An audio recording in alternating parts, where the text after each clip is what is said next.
Hey, what up, everybody? This is Stevie Breach coming to you on a Saturday night, late night, as we wrap up after the Berto versus Floyd Mayweather fight. Looking at the Sunday football games, tomorrow's going to be a great day.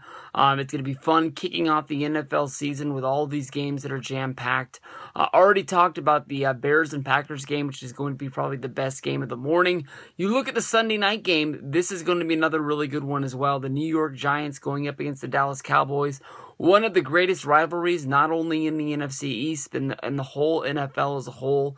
The Dallas Cowboys are riding high. They're looking to become the first team in 11 seasons to repeat as the NFC East champions. It seems that over the past 2 years, every team that's won the NFC East has slipped and fallen the next year, not been able to been on top. The Giants have been a team who's won the NFC East in the past, and they're a team that's going to be looking to try and get up to the top. Once again, I think of the Giants more of a second half team. They're always a team that, always slips and falls. They fall down on their face. Everybody starts, dissing them in the New York media. And next thing you know, they're on the front cover. We need to fire the head coach. We need to get rid of the quarterback. And one thing leads to another. The Giants always find a way to slip into those playoffs. But the Dallas Cowboys were a team that finally got it together last year. They weren't able to reach the mountaintop like a lot of people thought they were going to. I remember last year the Cowboys being a pretty big pick to win it all. But when it comes down to it this year, honestly, I love to hate the Cowboys. They're one of the most hated teams in the NFL. I hate Tony Romo. I hate Des Bryant. But you got to hand it to them. They built a really good football team. They found a way to spend money and bring guys in. Probably one of the best signings I can think of, to bring in a free agent was Darren McFadden coming in from the Raiders, filling the slot of running back. And I think that this is going to be a damn good football team and one to really watch in the upcoming future. When you think about the New York Giants, you think about the year that Eli Manning had last year.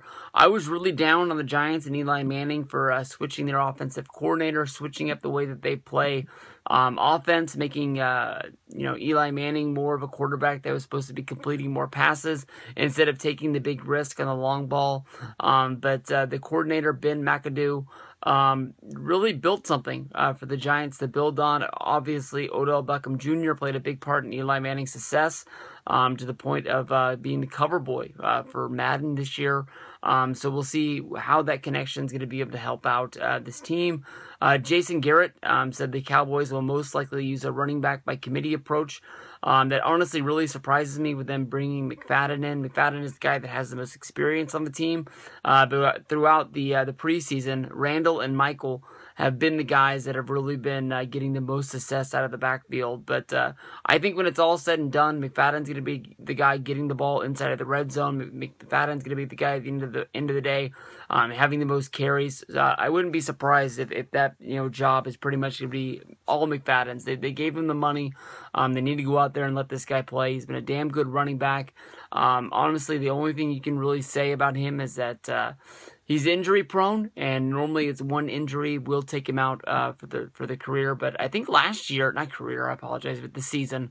But I think last year McFadden, for the most part, was injury free. I can't remember him really missing any Raider games. Tony Romo completed almost 72% of his passes. He threw for 7 touchdowns against the Giants last year, so look for him to have a pretty good game. The Cowboys have won 4 straight against the Giants. So, they do have the Giants number as of right now. But the Cowboys have never lost the Giants in Week 1 in the 7 times that these guys have matched up. They were the opening game of the 2012 and 2013 season, basically playing off the fact that this is a big-time rivalry, and it's something that's going to move a lot of ratings when you put it in one of these primetime slots like this. I'm really looking forward to this game. Honestly, in my mind, I'm picking the Cowboys to win this game. I think the Cowboys got the Giants number, and we can see what the Cowboys are going to do this year.